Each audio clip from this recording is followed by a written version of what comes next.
views and opinions expressed by the host and the guests do not necessarily state or reflect those of the company and its management. UDDS, hosted by Marinette Gamboa, Efren Reyes, Edgar Bilayan, and Tita Doray. UDDS, walk with pride.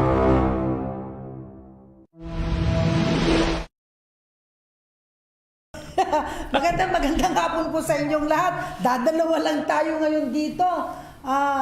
Sir Egay, Secgen Egay. Gusto natin batiin ang lahat po ng UDDS sa buong Pilipinas. Alam niyo po, masaya ang hapong ito at masaya ang ating topic kasi mayroon tayong napakagaling na ano natin na ating guest for this afternoon, si Attorney Howie Calleja. At mamaya sasabihin mo kung sino si Atty. Howie Calleja o Howera Calleja, Secgen ha. Pero yes, bumabati muna kami. Magandang hapon. Ito po ang iyong Vice President.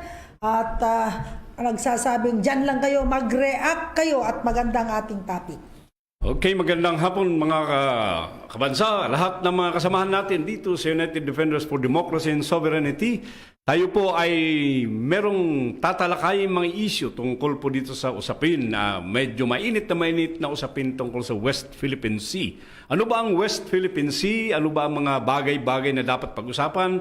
Ang mga bagay na dapat nating malaman? At ito po, papakilala po natin mamaya ang ating pong guest ay isang batigang abogado. Kilala po sa larangan ng hustisya, no? At siya po ay nagtapos sa Ateneo de Manila Law School. Professor siya ng Ateneo de Manila Law School din at sa De La Salle College of Law. He is a licensed lawyer both in the Philippines and the New York, yes, USA. Okay, yes. Sabi nga niya, siya ay graduate dito at maraming napakagaling ng ating very intelligent, a good resource person regarding this EEZ. Ano ba yung EEZ? Exclusive Economic Zone. Siguro, papasukin na natin, ang gagawin kasi natin, papasukin na natin muna Director Gary, si Attorney Howard M. Calleja, no? Papasukin na natin siya. Okay, para maipakilala natin. Attorney Howard. Hi, Attorney. Magandang hapon. Attorney Howard. Magandang hapon po at magandang hapon mga Attorney tagapakinig. Good afternoon to everybody. Hindi ko lang ho nakikita lahat sa screen. Okay. Dadalawa pa lang kami ngayon. Mamaya po, darating po sila. Sandali lang, Attorney. Kami dalawa muna ni Secgen Edgar Bilayan. Welcome po sa ating program, Attorney Howie. At maraming salamat sa pagbigay mo ng yung oras at panahon para po matalakay natin na matalino ang usapin tungkol dito sa West Philippine Sea. At meron pa yata muna tayong ipapanood. Kasama ko dito pala to Attorney Howie, ang aming Vice President at incoming President ng UDDS, si Marinette Gamboa. Ganoon po si Efren Reyes. Pero mamaya, parating na po sila mamaya. At saka si Tita Doray. So, yes po, good afternoon po. At siguro lang I just sent some videos just para lang. Yes. Pamret can be a jump off to play muna natin, Attorney, ha? Play muna natin, ha? Be open to any questions later on. Play muna natin. Play muna natin yung video natin, Attorney. Director, play mo muna. Para ano po? Apo, and then ano man ang mga question later on, I'm willing naman to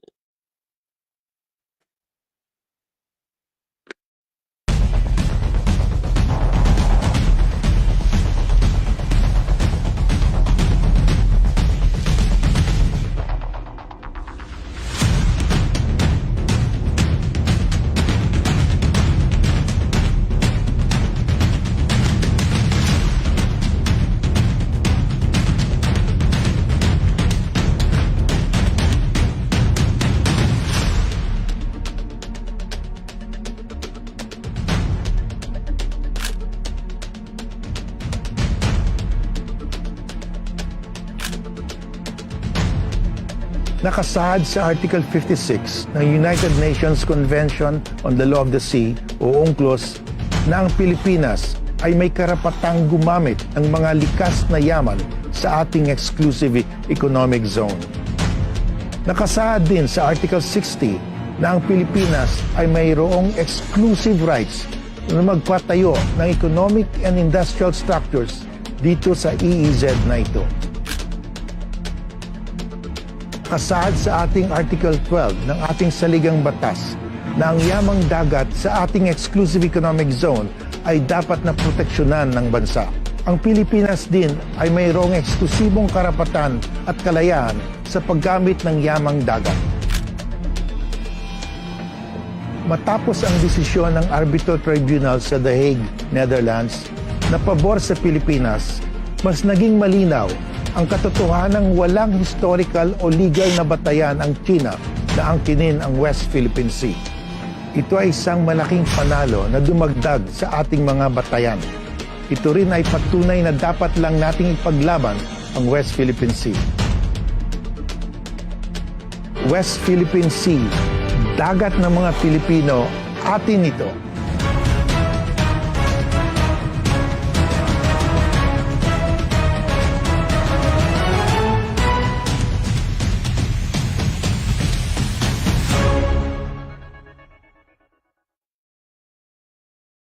Magandang... Okay, napakaganda yung video natin, Sec Jan at Attorney.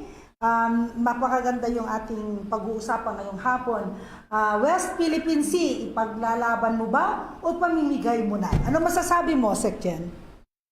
Well, bago yan, Attorney, magandang hapon muli. At medyo yata signal natin dyan, Attorney. Naririnig mo ba kami? Malinaw ba, Attorney? No po, although hindi ko lang makita yung video kanina, pero malino po. And hindi ko kayo makita kasi sa screen. Director Gary, hindi daw kami nakikita ni Hindi daw kami nakikita. Attorney Howie. Hello? Okay na ba, Attorney? Hindi pa rin. Hindi, yung screen lang ni Sir Gary ang nakikita ko pero walang picture. Ay, Gary, screen lang daw. Sandali lang, Attorney. Ayusin lang natin. Ayusin natin po. Sandali lang.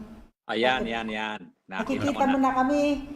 Opo, ma'am. Sir, Yan, opo. Okay. Yung na-play nyo sigurong video, isa lang pero 3 video po yon para lang mas malinaw sa mga nakikinig sa atin. Ilan 3 video daw yun, Direk Gary, para makita ng lahat ng... Direct Gary, i-play natin tuloy-tuloy para mas ma-appreciate ng mga manunood natin. And then pwedeng yung kopyahin na ho yung video para maikalat na rin sa iba. Opo, papadala natin po lahat. Meron tayong talking points po.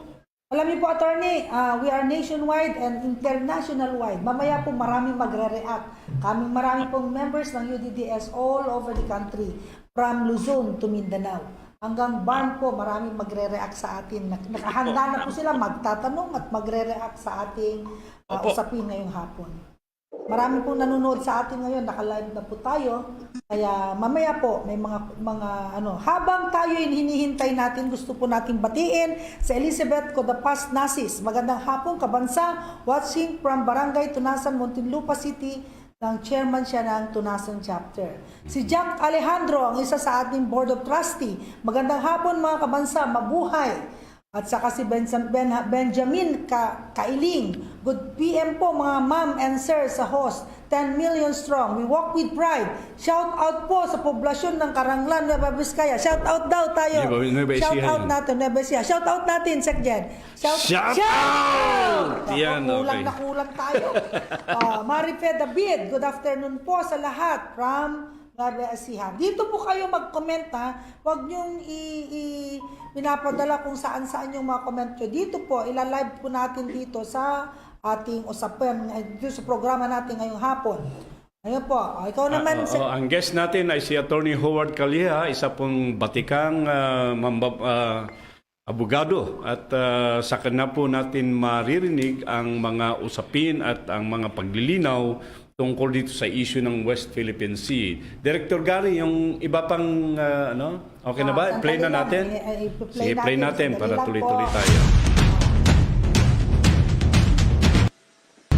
Ang EEZ na ito ay mayaman sa mga isda, oil, gas at iba pang natural resources. Ang lahat na ito ay pag-aari ng Pilipinas. Tungkulin ng Estado na proteksyonan ang yamang dagat natin sa West Philippine Sea. Ayon sa saligang batas, ang yaman dagat na ito ay para sa mga Pilipino lamang.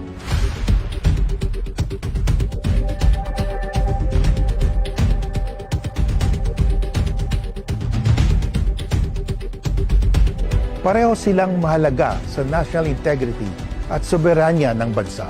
Ang mga isla natin sa kalayaan ay nagsisilbing proteksyon ng bansa mula sa mga external threats. Ating tandaan na noong World War II, isa sa mga isla ng kalayaan ang ginamit ng mga Hapon upang simulan ang invasion ng Pilipinas. Hindi tayo dapat pumayag na maulit ito.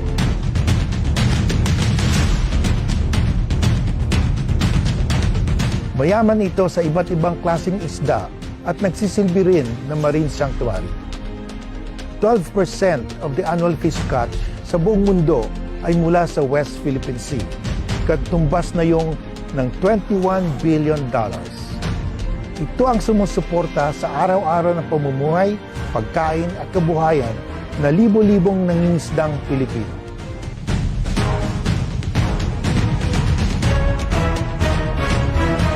Alam natin na ang West Philippine Sea ay mayaman sa natural gas. Ayon sa research, bilyong-bilyong natural gas ang matatagpuan dito, lalo na sa Recto Bank. Ito ang bumubuhay sa mga Pilipino at sasagot na rin sa dekadang problema natin sa kuryente. West Philippine Sea, dagat ng mga Pilipino, atin ito.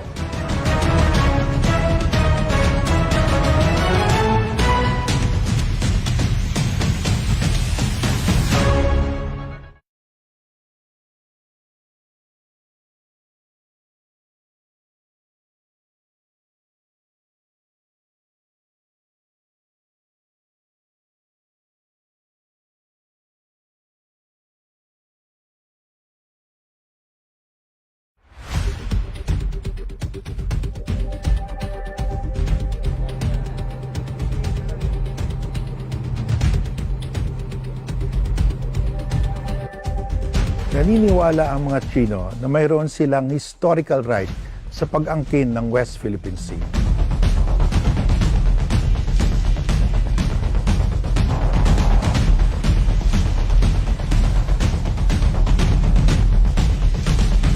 This is a lie. Sinimulan lamang angkinin ng China ang mga isla sa West Philippine Sea mula 1947. Inilabas ng gobyerno ng China ang mga mapa na naglalaman ng hugis U na 9-dash line. Ang mga isla at likas na yaman na parte ng West Philippine Sea ay nakapaloob sa 9-dash line.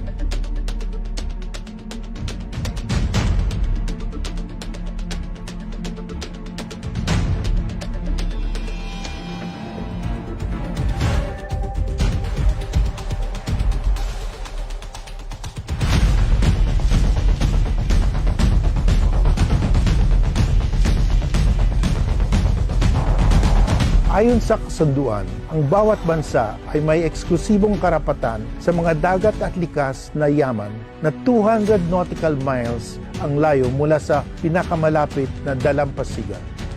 Hindi nirespeto ng China ang kasunduan ng UNCLOS.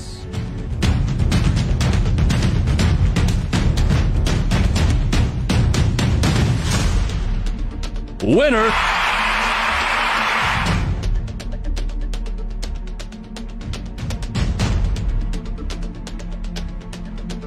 Nakakalungkot. Kahit na may maayos na usapan, ay patuloy pa rin hindi sumusunod sa usapan ang China. May isang taon na ang mga estruktura na dinagdag ng China sa mga okupado nilang lugar sa West Philippine Sea. Muli na namang hinarang ng ilang Chinese vessel ang ilan nating mangingisda sa dagat malapit sa Pag-asa Island. There are still presence of Chinese ships at Julian Felipe Reef in the West Philippine Sea.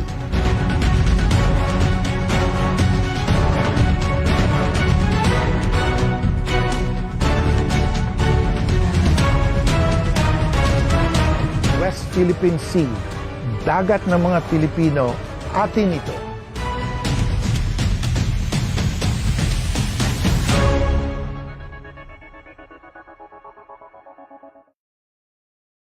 Ganda, meron pa ba part 3 yan?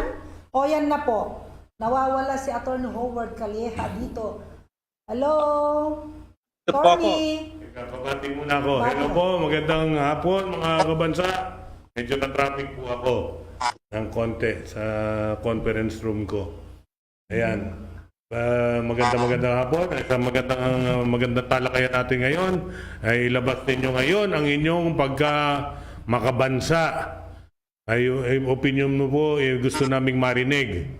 Reaction ninyo, kung ano man yung mga gusto nyo sabihin na nasa inyong saloobin. Ilantad nyo ngayon dito sa programa. Huwag yung puro pabati po. Hi, mga pa-shout out. Tama na muna yon. Dito muna tayo sa pagiging makabansa natin ngayon.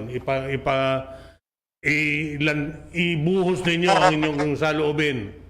May isang video pa tayo. Oo. Isa pang video? Wala na. Okay. Asan na si Attorney Howie? Nawawala. Attorney. Andito po ako. Naririnig Good mo kami. afternoon. Nawawala siya. I can hear you Ayan. po. Attorney, nandito na po si Efren Reyes, isa sa mga host natin. Magandang hapon po. Magandang hapon po, Idol. At Attorney, mahina yung ano mo, mahina yung boses mo. Nilapit mo nga yung ano afternoon. mo, Opo. yung Attorney, pwede ba ka bang, pwede ka bang mic, hindi, yung gamitin yun. Earphone. earphone. Mag-earphone ka, Attorney, para mas malakas ang call natin. Opo, dahil yung earphone ko po nasira nung Okay. Bali, nasan yung microphone nyo? Ang topic po natin ngayon is West Philippine Sea. Paglalaban mo ba o ipamimigay mo na? Anong masasabi mo, Attorney Howard? Well, klaro po na ang West Philippine Sea part of our sovereignty and we have also sovereign rights over the West Philippine Sea. Kaya dapat po ito ipaglaban at depensahan ng bawat Pilipino. Not necessarily mga leader natin, but ito po ay para sa bansa Pilipinas at sa lahat po ng mga Pilipino.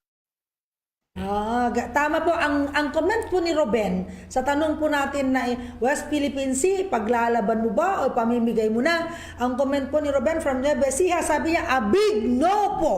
Para sa akin, UDDS sa San Jose City, kami po ay big no. O, yan po ang sinasabi. Hindi raw nila ipamimigay, ipaglalaban. Si Carlos naman, ang sabi niya, well, my comment is very simple. West Philippine Sea, karagatan ng Pilipinas sa dakong kanluran, bakit hayaan agawin ng iba? Kung talagang ito ay atin, rather die honest than live shamelessly. Okay. Ayan po. Pero anuhin muna natin, Attorney, ano? Baka mamaya yung iba kasi hindi na alam kung saan ba yung West Philippine Sea. Baka pinag-uusapan natin yung West Philippine Sea na. Saan ba dako ang West Philippine Sea? So sa kaalaman ng mga tagapakinig, ng ating mga viewers at mga kasapin natin, ang West Philippine Sea po, ito yung dagat, karagatan, na nakaharap po sa South China Sea.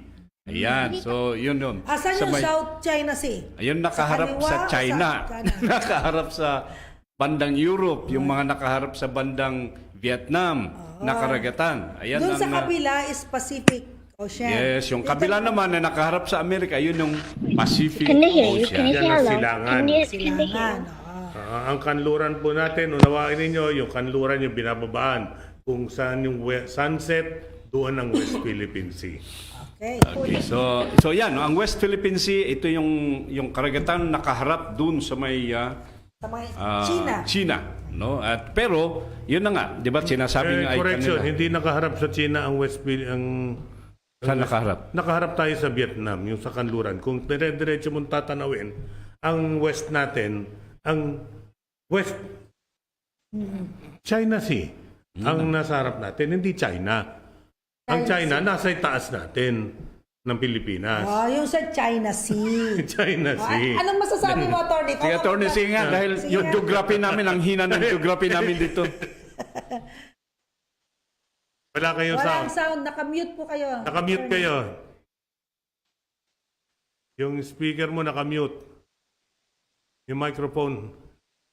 Ayan po, Yan. can you hear me? Ayan Yan. po. Yan. Mas Okay. malinaw po, mas malinaw. Malinaw, malinaw na, attorney. Opo, kung titingnan po natin, we go from the top, from yung sa point natin sa Ilocos, you put 200 miles from that, and then sa baba, sa may Palawan, 200 miles from that. Yun po yung ating West Philippine Sea. Hanggang sabi sa sa iyo, Mindanao, eh. may 200 miles back from that point.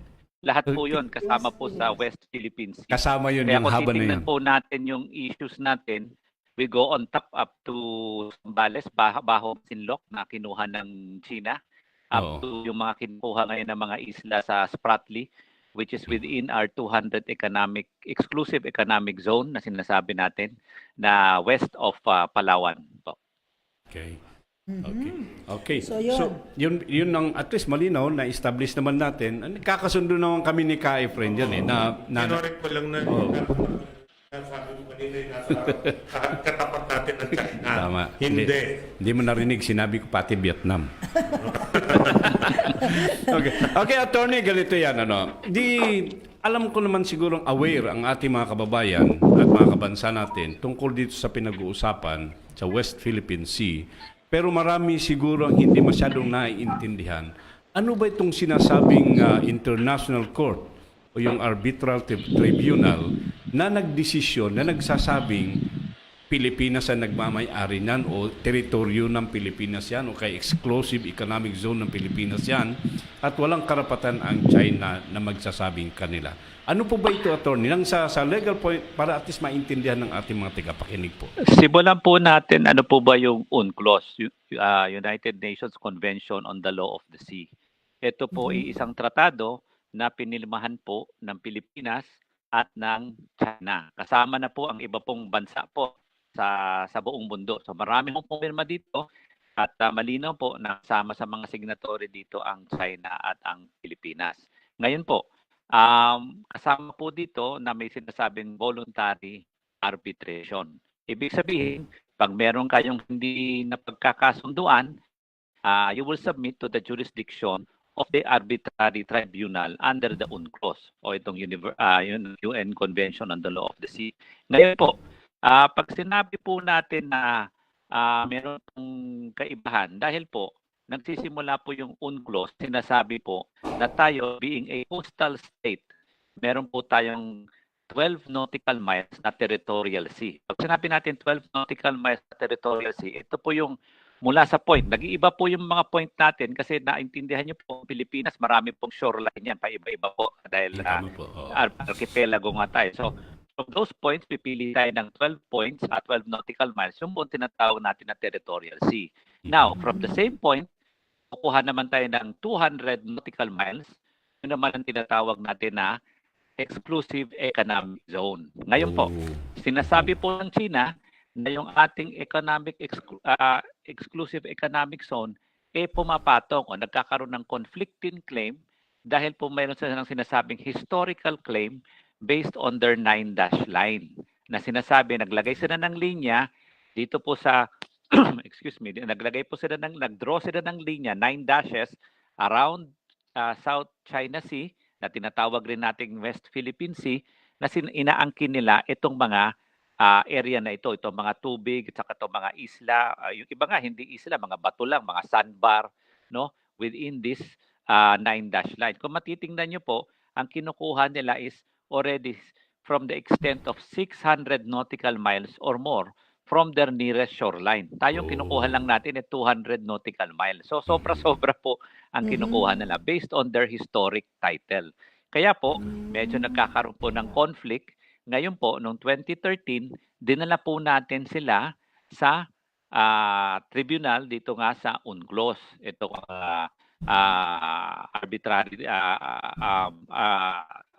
arbitration tribunal na sinasabi na nagbigay ng hatol noong 2016. Maliwanag po ang hatol po July 2016.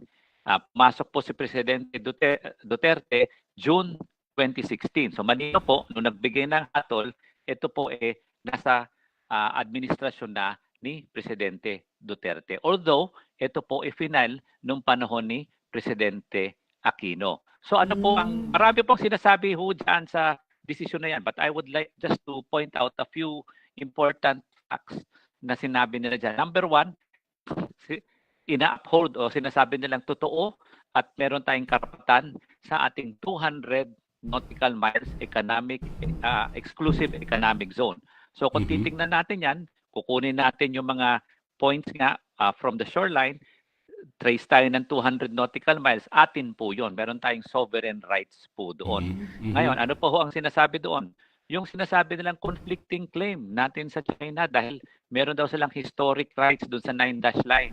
Sabi rin po doon sa desisyon na yon, wala hong katotohanan sa international law at sa history yung kanilang sinasabing kanila pong teritoryo, yung 9-dash line po na yon. So, pinapaliwala po yung 9-dash line na yon. Ibig sabihin, wala ho silang karapatan. Nagsalita, that, fake within news that area yung po. 9-dash line. Ano po? Fake news. Fake news. Opo, fake news po yun.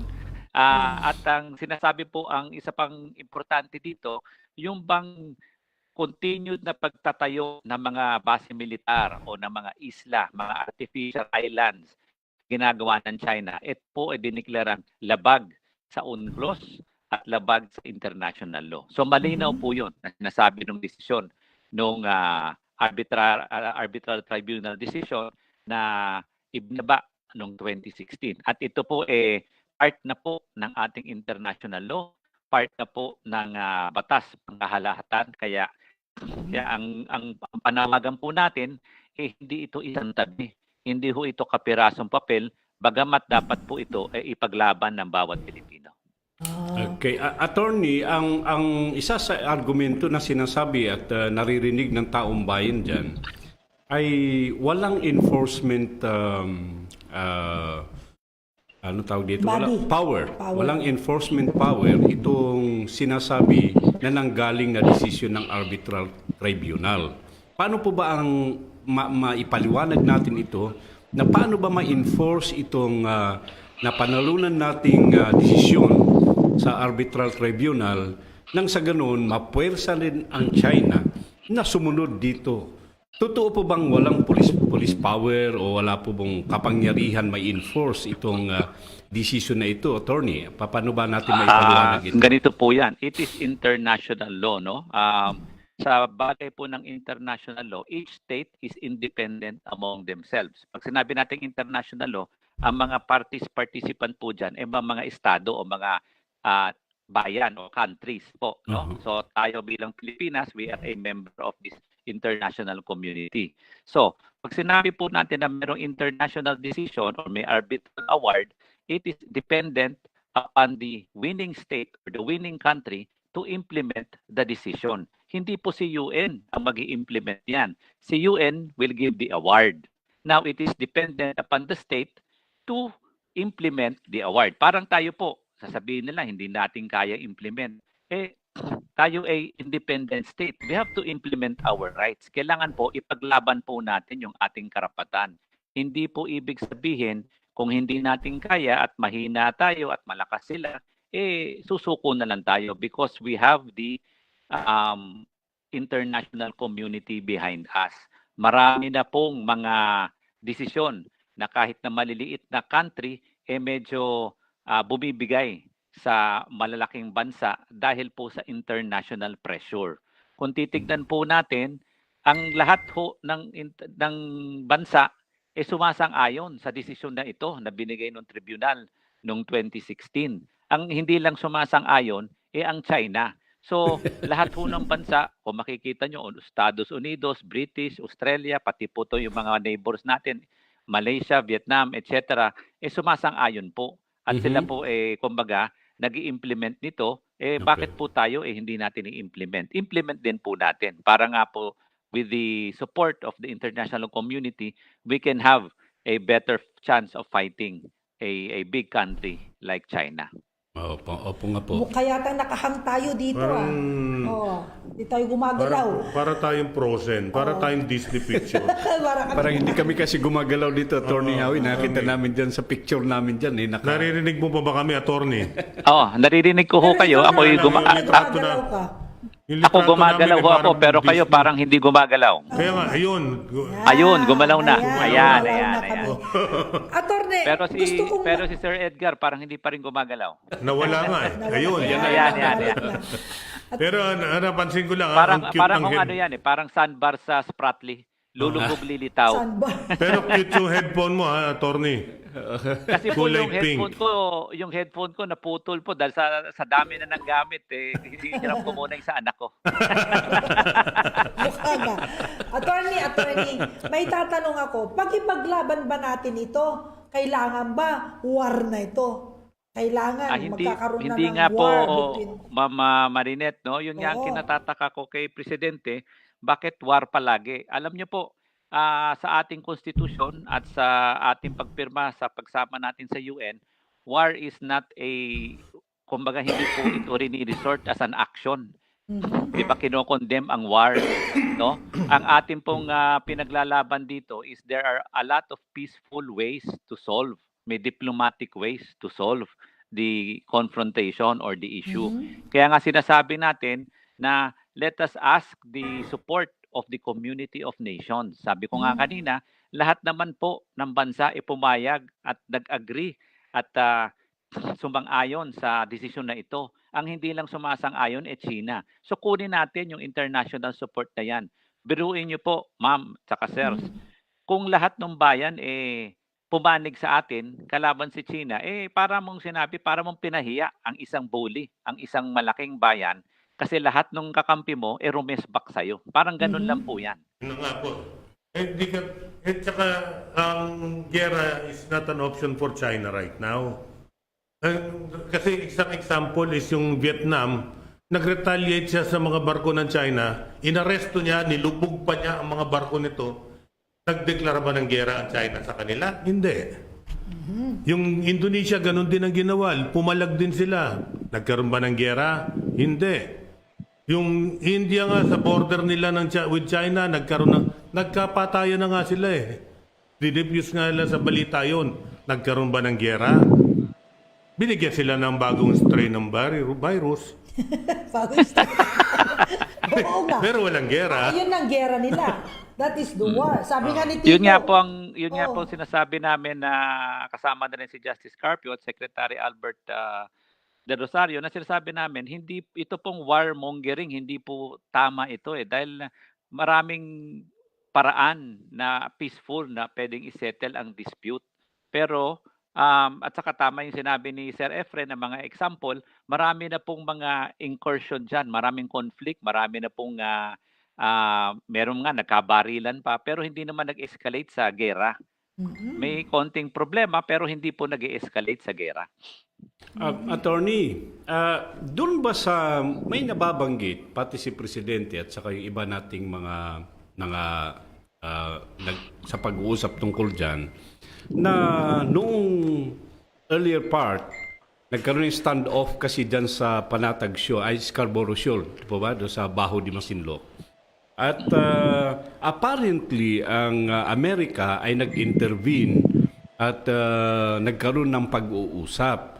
Pero sa pag-uusap, kumbaga according to sa mga nababasa at naririnig natin sa mga declarations, nag-intervene ang Amerika at ang sinasabi dito ay pumayag ang China at ang Philippines to diffuse the situation, yung tension, na umalis muna dun sa lugar. Pero apparently, at maliwanag, nakita natin na parang ang Pilipinas lang ang umatras at ang China ay hindi. Ano po ang reaksyon ng United States dito sapagkat sila po ay nag-intervene and at the same time, parang nalin lang yata ang Pilipinas.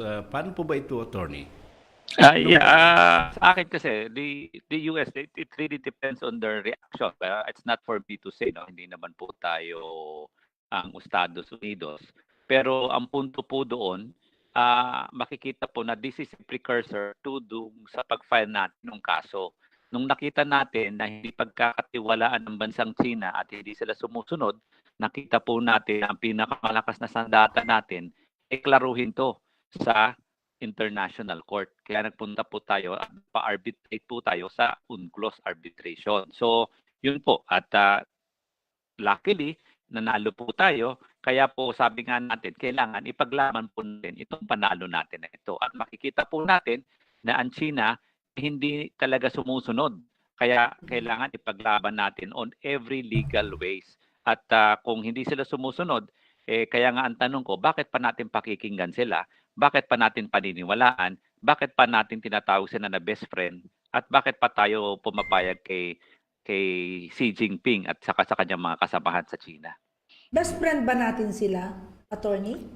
Hindi ho. Sabi ng presidente nyo, best friend daw niya. Best friend niya. Hindi ko best friend yun. May mga katanungan ba itong mga tagapakinig ngayon dyan na pagbigyan natin sila? Okay, sabi, ito naman. Si Carlos de la Cruz, sabi niya, kalimutan muna natin ang mga balimbin. Unahin po natin ang sariling atin. Sabi niya, si Carlos from UDDS Saragossa. Sabi naman ni Bethelyn Weng Morales, sabi niya, good afternoon po sa lahat. Tama po yan. Okay, si Glenn Prado, good afternoon. Boss Efren, magandang hapon daw. Okay, good afternoon mga kapatid.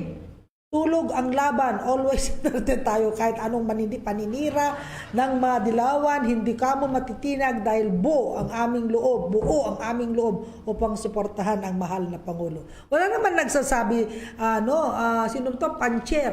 Wala naman nagsasabing tating kalabanin ng ating Pangulo. Ang pinag-uusapan natin, ang West Philippine Sea. Ano ba? Dito tayo. Concentrate tayo dito. Kasi ang atin dito, para mas maliwanagan ng mga mamamayan, kahit mga membro natin dito sa UDDS, ano ba itong mga tunggalian na usapin tungkol sa West Philippine Sea? Kasi mga kabansa, mga kababayan natin, mga kapatid natin, lahat ng mangyayari ay apektado ang ating, ang bawat Pilipino, ano man ang mangyari dito sa usaping ito ng teritoryo ng Pilipinas at ng China na inaakupahan ng China, apektado ang mamamayang Pilipino. Tingnan lang ninyo kasi, ang mga mangingisda natin ay hindi nakakapangisda doon ng malaya. Totoo yung sinasabi sa newspaper na pinapayagan ko, pero pagkausap mga mamangisda sa Zambales, galing ako doon sa Zambales noong isang araw, nagrereklamo sila sapagkat paano nga naman laban na binabangga sila ng mga Chinese, yung mga malalaking bangka ng mga Chinese. So, dahil sa mga isyong nangyayaring ganito, bawat Pilipino ay apektado. Kaya minabuti natin sa programa natin ito na pag-usapan at talakayin. Wala po ditong pro or con, wala pong politika. Ito yung mga pinag-uusapan natin dito ay ano ba itong issue ng West Philippine Sea nang maintindihan natin. Para at least ano man ang mangyari, alam natin kung saan tayo dapat papanig, alam natin kung saan tayo dapat titindig. At saka kabansang Egay, alam natin na ang ating pangalan ay UDDS, United Defenders for Democracy and Sovereignty. Kaya dapat lang na ating talakayin. At sa tingin ko, napakarami ang nagsasabi, wala daw tayong utang na loob na tanawin dyan sa mga inchik na yan. Sabi naman ni Marifred Labin. Oo nga naman, ano bang tatanawin natin utang na loob? Wala naman. Kaya lang... Nabasa mo na ba yung kay Sadria Tulawi? Hindi pa. Ano sabi? Ipaglalaban po. Karapatan po natin ipaglaban ang para sa atin. Wala po tayong inaagaw. Ayaw lang natin ipamigay ang biyayang para sa atin. Laban sa tamang pakikipaglaban. Yan, yan, di ba? Ang mga sentimento mga dugong Pilipino, lumalabas. Ilabas ninyo yung pagiging Pilipino ninyo. Okay, balik tayo kay Attorney Howie naman ngayon. Attorney, sa pinapakita ng China, ng bansang China, na katigasan ng loob at just recently, last night o nitong nakarang araw ay nabasa natin sa news na bumalik ang 300 malalaking barko muli ng China dito sa West Philippine Sea at naglalayag sila dyan. Paano po ba ito? Paano ba talaga natin nahaharapin with the so many diplomatic protests na isinumiti ng ating bansa sa China ay parang hindi naman yata iniintindi ng China itong mga protest na ginagawa natin. Paano mo maipapaliwanag ito, Attorney Howie?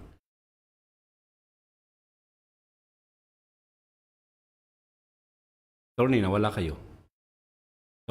kayo. Attorney. Nako, nag-Disney, ayun, Frozen. Nako, hindi natin marinig. Nakamute kayo, attorney. po Nakamute ka. attorney. Nakamute ka. Hindi, Nagpo-frozen eh. Oo, nagpo-process. Oh. Yan. Yan. Hello? Yan. Yan, okay. Yun po, sinabi naman po ni Secretary Locsin na hindi siya magsasawang magbigay ng protesta. Pero siguro, ang hiling namin, medyo lakasan na natin, hindi lang ho tayo, hindi tatapos magprotesta.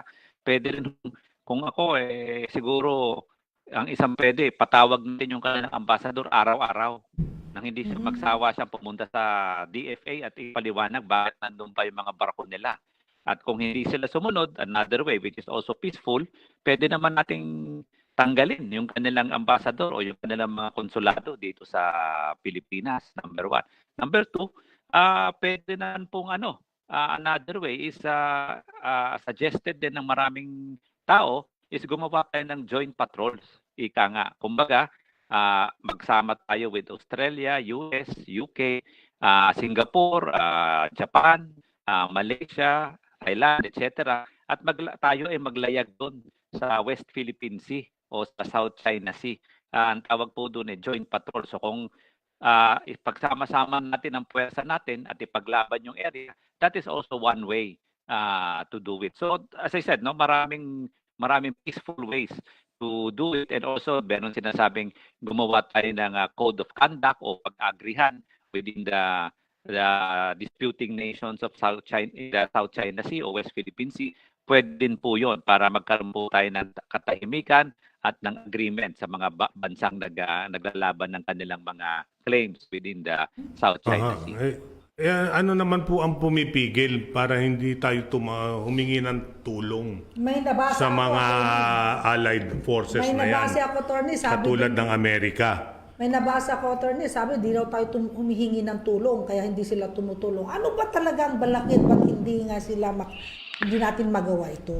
Well, wala naman balak eh. Dapat nga sumama tayo. Kung maaalala nyo, may mga invitation nga na sumama tayo. Pero I don't want to be political, pero ito po hindi sinamahan ng ating gobyerno. Sabi nila baka magalit daw ang China. Nagkaroon din po ng war games o ng kasanayan ng mga navies recently kasama ang Malaysia diyan, hindi rin ho tayo sumama. So I guess this is a call of the government, of the Hey, executive. Pakrim. Hey, Rimpak. Opo. So medyo dapat yung ating gobyerno talagang ipaglaban ang ating kasarinlan at ating sovereignty over the area. Hindi lang po lip service. Kumbaga dapat ang pagmamahal niya hindi kay Xi Jinping pero kay Juan de la Cruz. Dapat Opo. lang. Dapat talaga kay Juan de la Cruz. Sabi naman ni Vice Ilaw, magandang hapon mga kabansa, tapatan natin ang Chinese militia. Nandyan ang mga Army and Navy reservists na pwede natin i-utilize. Isang platoon lang po nilang natin, ang mga reservists natin. Sabi ko nila. Oo. Basahin nga muna natin itong mga nila kasi baka magagalit itong mga ito. Dami-dami na. Si Lilia Valdez, good afternoon po. UDDS Mabuhay 10 million strong. Shout po sa mga nag-attend ng meeting kanina ni Chairman Lap, Bear, Sec Gen, Richard Punsalan, Chairman District 5, Ami Pehot, Chairman ng Tandansora. At ito po ay sa District 6, the officers. Ito po yung mga officers ng Quezon City, ang NCR Central. I-shout out nga natin. Shout out! O, ito si Benjamin Yan ang Kylie. shoutout namin dito, attorney. Yan ang shout Oo nga. Maki-shoutout din kayo. Good PM po, mga ma'am and Pwede. sir na host, 10 million strong. We walk with pride. Shout out po sa poblasyon Karanglan, Nueva Ecija. Shout out! Yan. Dapat shout out din natin si Ros Calleja. Si Kasi Ros- kanina sabi ni Ros Calleja, taga Philippine National Railways naman ito. Ganun. Shout out natin. ang mga Ano taga- ni attorney yun? Pinsan ni Atty. Pinsan ko. Pinsan ni attorney yun. Opo. Nanonood ba Bakisali si na Ros? kayo sa Nanonood sila. shoutout, attorney. Nanonood sila. Shout out. Ayan, okay. Shout out! Shout Kaso may out. delay si Yan. attorney. Para, Okay. Ito, para sa akin lang naman po, nanalo na nga tayo sa kaso. Pero paano naman natin yan mababawi sa China? Mas maganda makipag-negotiate na lang tayo sa China para ikakaayos ng sitwasyon. Kung lalaban tayo, wala tayo kakayanan. Baka kalahating araw lang pulbos na ang sambayanang Pilipino. Ang ano ko lang dito, hindi natin kaya tapatan ang milisya nila dahil wala naman talaga tayong milisya. Pero pagdating ng giyera, ang may pagmamalaki ng Pilipinas, meron tayong gerilya. Yan, marami tayo. Sabi nito, baka kalahating araw lang to, pulbos na ang sambayanang Pilipino. Huwag kayong maganyan-ganyan, oy. Huwag kayong pessimistic, huwag kayong negative dahil ang buong mundo hindi hahayaang magyera ng ibang bansa ang Pilipinas. Marami Hindi po sila papayag. Okay, ito pa. Kasi po nga, Sige. Tanging politika lang natin ang pumipigil sa pakikipagbaka natin. Maraming pakikipagbaka na hindi naman kailangan makipagdigmaan. Kasi sinasabi nga ni Atty. kanina, marami, di ba, Atty.? Opo, pwede hong magdagdag doon. Ang sinasabi ko lang, katulad ng mga statement na nanalo tayo pero hindi natin ma-enforce, nanalo tayo pero mahina tayo. Para bang sinasabing napunta ka agad tayo sa defeatist attitude. Nanalo tayo Ipaglaban po natin yung ating pagkapanalo, yung ating kasarinlan at marami namang paraan ng pakikipaglaban. Hindi naman kailangan magbarilan. Pero sabi ko nga, I'm sure kung pupunta doon, hindi naman umaatras ang Pilipino. Pero siyempre, tama po yung mga suggestion kanina na idaan po natin sa peaceful at sa negotiation. Sana po madaan po natin pero nagsisimula po ang pagnenegosasyon kung tayo po naniniwala sa ating pinaglalaban. Pero kung sasabihin po natin na tayo walang laban kaagad at tayo ay inutil, paano tayo magne-negotiate? Kaya kailangan pangatawan po natin yung ating pinaglalaban bago tayo samahan ng ibang bansa. I agree with you, Atty. At paalala sa mga taong bayan, sa mga kabansa natin, tayo po ay isang malayang Pilipinas na. Hindi po tayo Indio. Kaya tanggalin nyo na po yung Indio attitude. Ang Indio attitude po, yan yung nagbabaw na lang sa nananakop. Okay. Hindi po tayo sinasakop at hindi po tayo papayag na masakop muli. Kaya tigilan na po natin yung pagiging para tayong Indio. At sawang-sawa na akong marinig yung salitang yan. Pero hanggang ngayon po, para ang mga taong bayan natin, parang Indio pa rin tayo sa sarili nating malayang bayan. Tanggalin po natin yung attitude na yun. Pinagagalitan na natin ng taong bayan yan. Ginigising ko lang ang pagiging Pilipino mo. Okay, Atty. Attorney, napunta naman tayo dito sa Attorney, siyempre, kapag katulad ng nababanggit mo kanina, just in case na lumala itong diplomatic na awaya, o sabihin natin, dumating na tayo sa punto na tumindi ng diplomatic na away natin with China. Alam naman po natin na ang China ay isa sa bansa na meron tayong trade relationship. Yung trade relationship natin sa China ay malaki ang nai-export natin sa China. Sa tingin po ba natin magkakaroon ng malaking impact? Kasi nakikita natin nangyari ngayon sa Australia na halos zero ang kwan nila with Australia. Malaking impact nito sa ekonomiya ng bansang Australia. Dito sa atin, just in case, Attorney Howie, ano sa tingin ninyo ang mangyayari? Well, totoo po yan, no? But we have to, in the realm of diplomacy, sir, dapat ihiwalay po natin yung economic agreements from this sovereignty and sovereign right agreements, no? This territorial agreement should not be the whole part or what would define our relationship with China. Tama na meron tayong gusot dito sa ating territorial dispute, pero dapat din ituloy yung ating mga other negotiations, other linkages with China. Hindi po natin naman isasara po lahat yan. Ngayon, kung sabi nga nila, ayaw nilang sumuporta sa atin, kaya nga po merong community of nations. Hindi lang naman po tayo mabubuhay with or without China, although it would have a great economic impact, but I am sure that the other nations would be there to also help us and assist us as well. Mabalikan ko lang po yung statement ni SecGen. Yung Australia po, naapektuhan yung ekonomiya nila in terms of export nila. Yeah. Dahil marami silang ine-export papuntang China. Yes. Na in-embargo ng China na tinigil nila ang pag-order. That's right. Ngayon, dito sa atin, wala naman tayong ine-export sa China. Puro tayo import. Ay, napakaliit nun. Maraming ibang bayan ng bansa na pwedeng bumili ng saging na yan. Pero yung most likely, kapag tinigil ang importation dito, mas mabubuhay ang manufacturing natin na sariling atin. So, merong posibilidad na mas umunlad tayo as a nation if we start building on our own. Magtulungan tayo sa Pilipinas, para sa Pilipinas. Ito kasi Opo, nadagdagan ko yan. Ano? Siguro ang pwedeng sabihin doon na idugtong ko kay Sir Efren, yung trade imbalance po natin, mas malaki po Yes, yung trade trade balance. yung negosyo na binibigay natin sa China kaysa sa China na binibigay sa atin. Ganun Yan po. nga ang Oo, mas malaki kinikita nila kaysa sa atin eh. Hindi tayo balansyado. Attorney, dito nga yung mga sinasabi natin eh. Tayo, pag nag-export tayo sa China, like for example, yung mga banana natin, saka pineapple, ang ginagawa nila yung the best of the best. Pero sila naman, tinatapon nila yung worst of the Basura. worst, na basura nila dito sa in-import dito, sa in-export dito sa atin.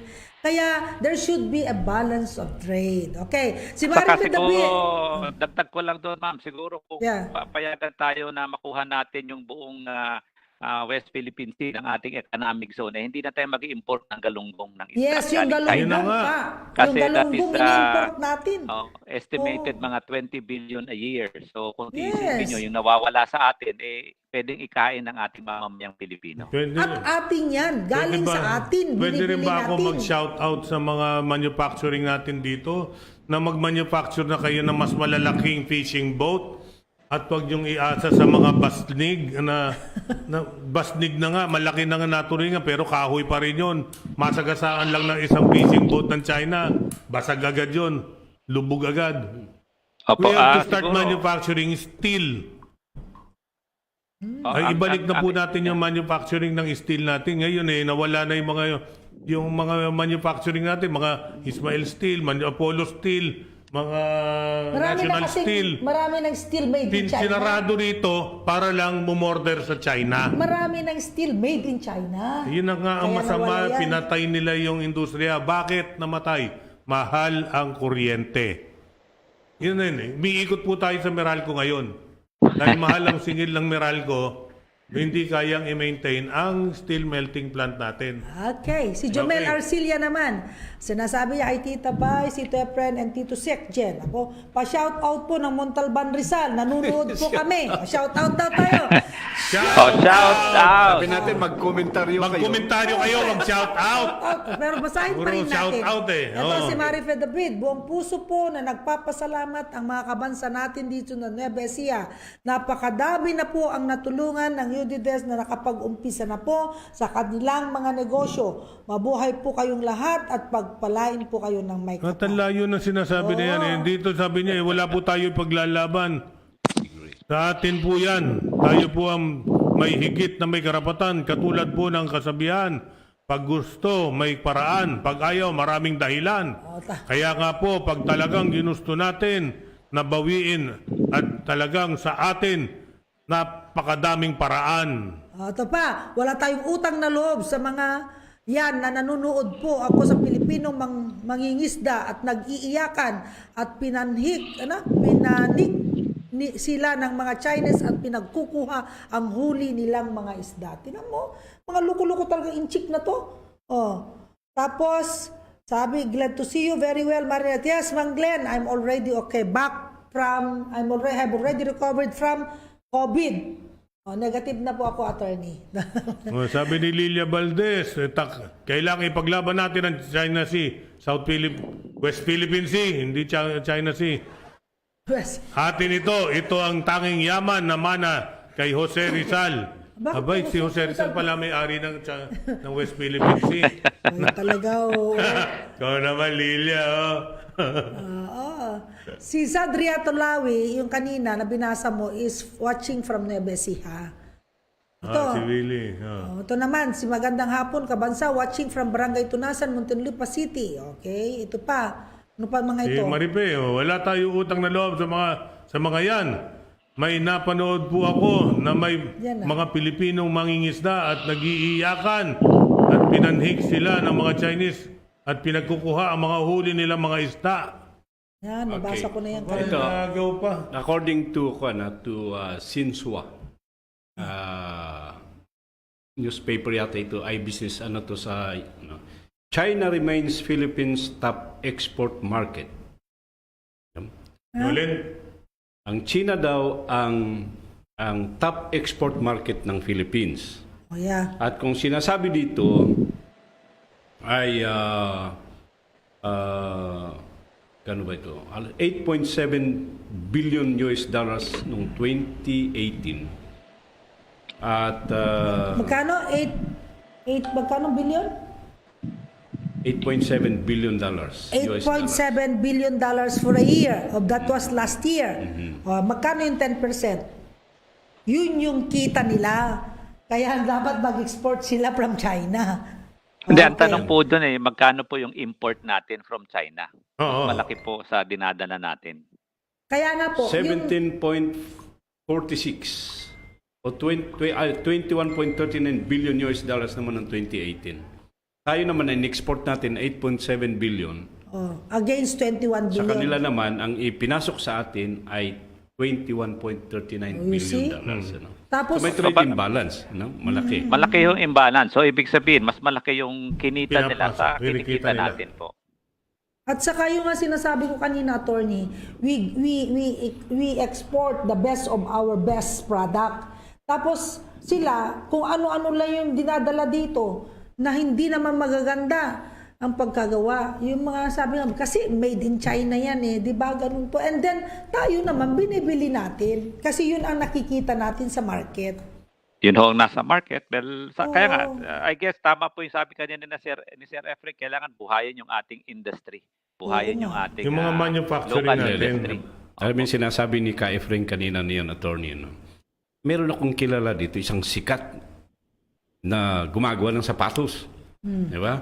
May kausap ako noon na taga Marikina na umiiyak siya. Isa siyang tagagawa. Yung household, alam mo naman nun sa sapatos natin nun sa Marikina, ginagawa sa mga bahay-bahay yun dati. Marikina Suweg. Yeah. So tinulungan itong isang ito hanggang sa sumikat. After na sikat na siya, marami na siyang branches, marami na siyang abay, doon na nagpagawa sa China ngayon. Nagpatayo ngayon doon na sa China nagpagawa ng mga Order. sapatos. At hindi na dati doon sa Marikina. Tayo naman pala ang gumagawa nga naman. Ang isang diyan, ang masakit na nangyari sa atin mula pa noong 1970s na unti-unting pinatay ang local industry natin at umasa na lang sa importation. Nandun yung mga textile industries natin, napakarami natin textile industries, doon nagsimula yan. Umasa tayo sa importation ng tela. Na dati tayo ang nag-export ng mga tela. Ang dami natin. Litton Mills, isang example yan. Republic Mills, yung sa Marikina. Ano yun, yung sa may, ano to? Solid Expo. Mills. Ha? Marikina Expo. Hindi, itong sa may Bukana, sa may bagong Magdaloyola. United Textile. Universal. Utex. Utex. Utex. Universal Textile. Ang laking textile mill yan. Nagsara dahil mas mura yung mga nagpasok ang mga mga imported na tela. Bigyan ko na lang kayo. Isang kasunod niyan, pati yung steel industry natin. Yung mga nagre-recycle na tayo ng mga bakal dito. Pinatay ng importation ng China. Na mga low Na quality. mga Chinese din ang nagpapasok. Ito Yun na ang lang. masakit lang. Huwag ka nang lalayo. Itong pandemic, nagre-reklamo yung ating mga Pilipino dito na nananahi ng face mask.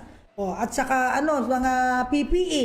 hindi binili ng gobyerno. After na sinabi ng gobyerno na kailangan gumawa kayo at bibilhin, nag-invest sila ng milyon. Anong binili nila? Yung galing ng China na low quality. Yung mga ganyan eh.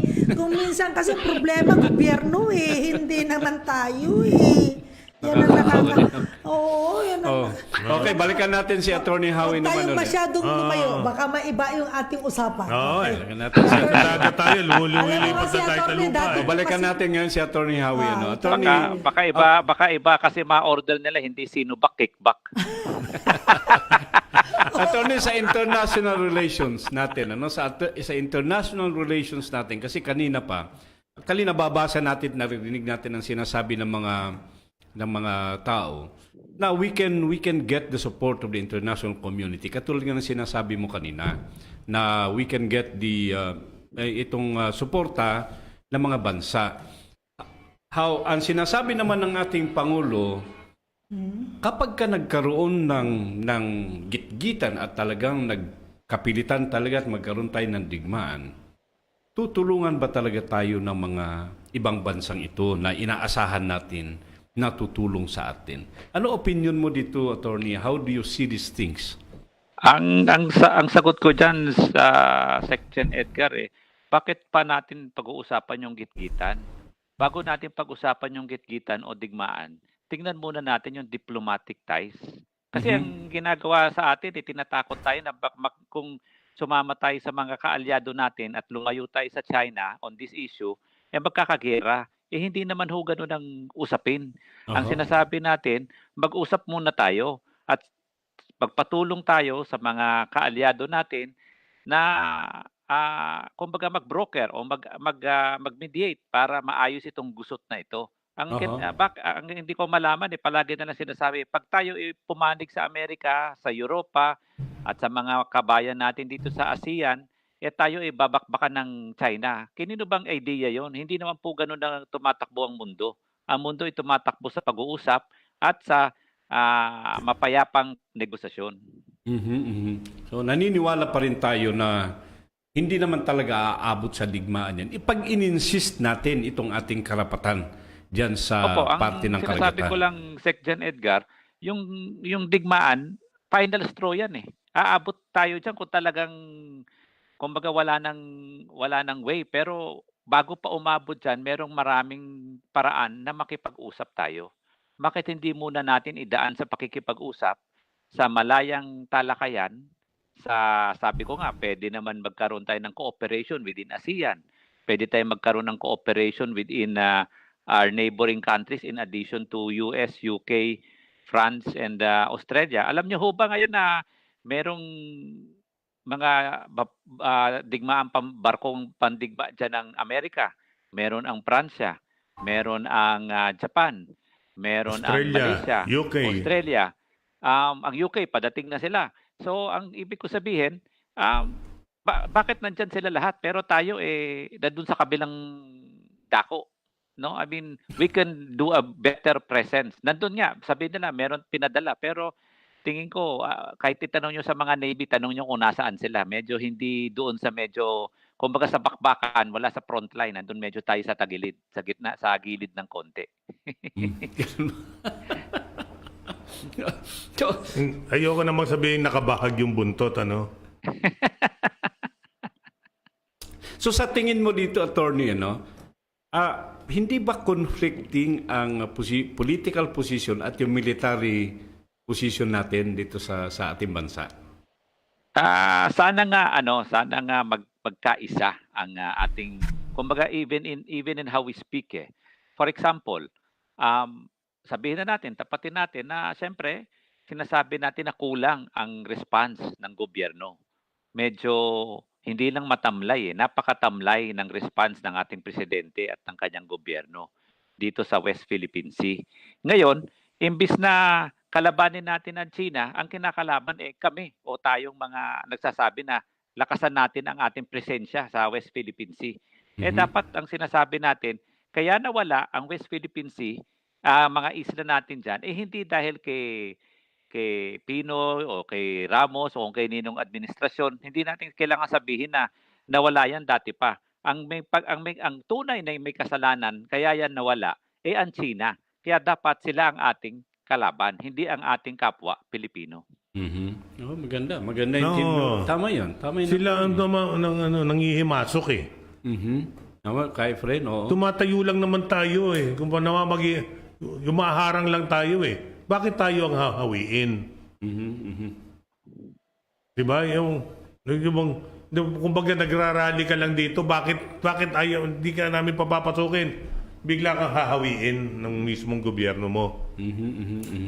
Oo, pero sa kwan natin dito, attorney, may punto naman itong si Ka Efren dito kasi parang at may punto naman kayo ron, attorney, na parang bakit ang gobyerno ay parang ang kanilang hindi naman siguro gobyerno, some people in our government ang binabati ko ay ang kapwa Pilipino na gusto lamang i-assert itong pagkapanalo o kaya itong ating karapatan dito sa parte ng karagatan na ito na maliwanag according to sa mga international statutes naman ay sinasabing tayo ang merong karapatan, ano.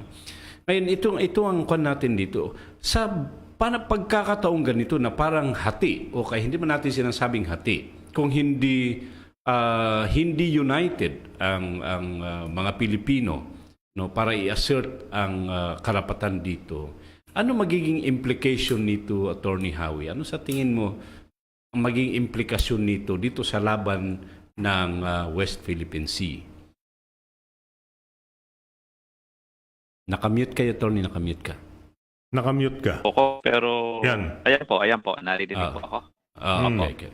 Ang nakakatawa dito, pumunta tayo sa larangan ng debate. Ang sabi ko nga wala namang at the end of the day, kahit ano sabihin dyan, ang kailangan, hindi tayo ang magdebate. Dapat ang kadebate natin yung China.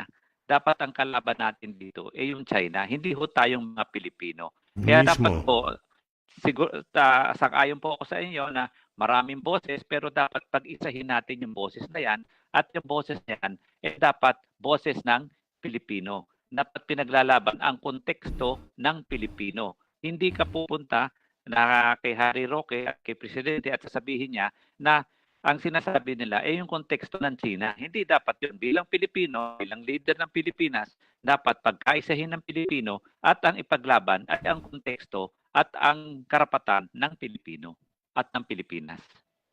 Handa naman kaya, Attorney Howie, ang Pilipinas pag just in case na sinasabi natin economically at yung ano natin ay bilang parusa sa atin ay i-withdraw ng China ang kanilang mga investments dito at yung kanilang mga projects na pinupondohan.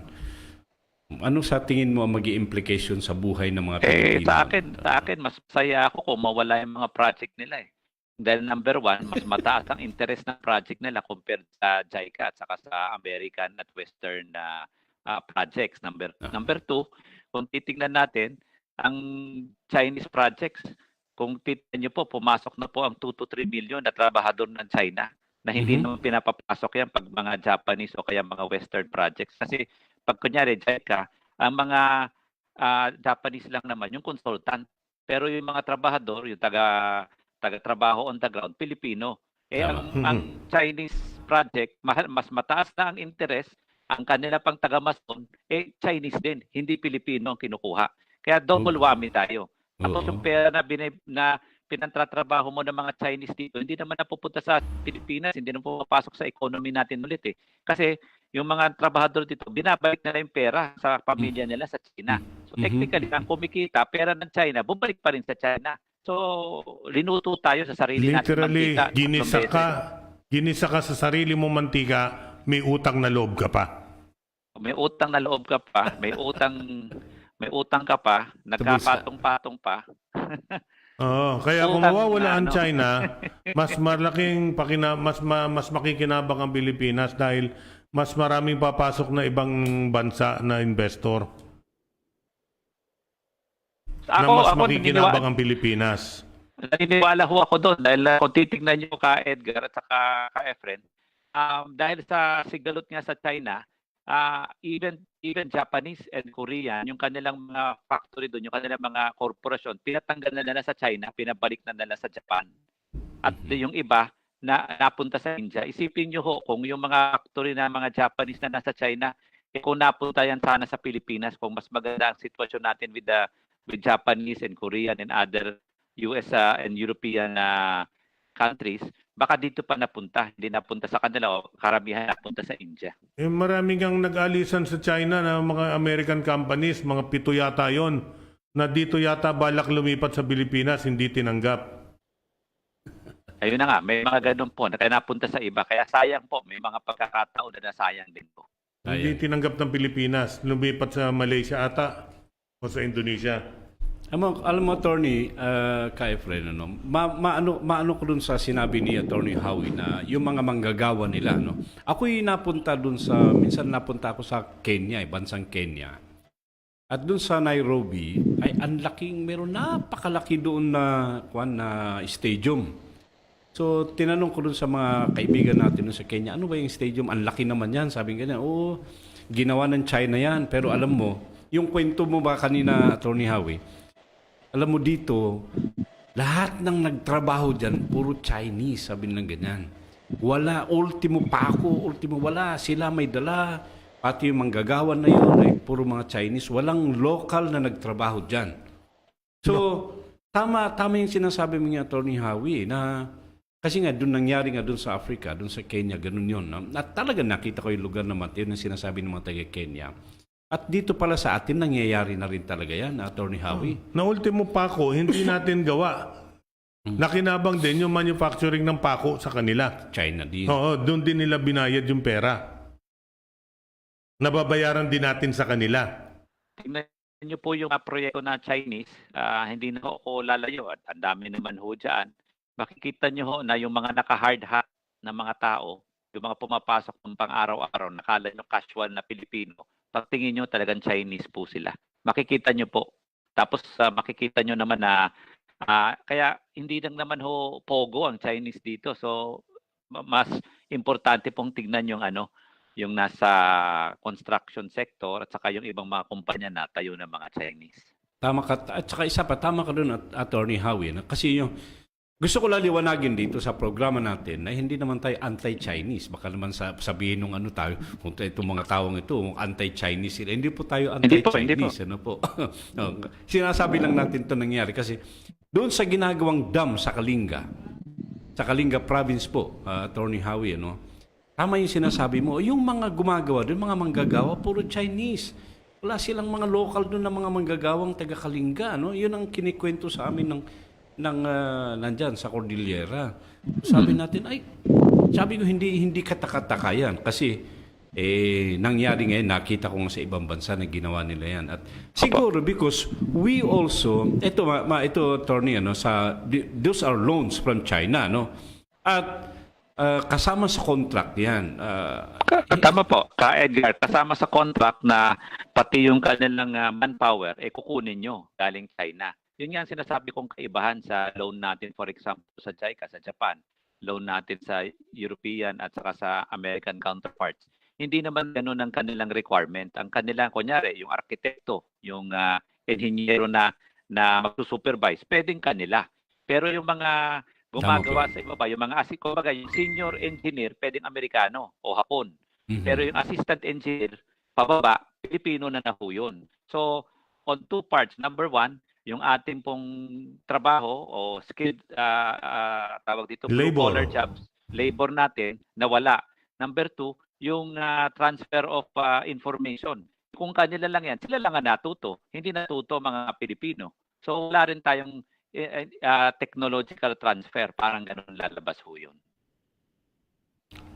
Bakit kaya ganun, Attorney? Bakit pumapayag ang ating pamahalaan sa ganung klaseng mga agreements? Bakit po pumapasok? Pupunta na ho tayo sa ibang usapin niya, pero ang sasabihin ko lang ho, ang isang bayan nagpupuo ng isang koalisyon at sana po pagpalain ng Diyos. Manalo po at pag nangyari po yan, marami pong magbabago para sa kabutihan ng bayan. Kasi kapag inumpisahan tayong sinakop sa West Philippine Sea, baka sasakupin na ba ang ating bansa? or nasakop na tayo, Attorney Howie? Kung paniniwalaan po natin yung records ng immigration na pumasok dito na ilang milyon na ang pumasok na Chino, mas malaki na talaga po sila. Kahit sa army natin, ang army natin 100,000 lang.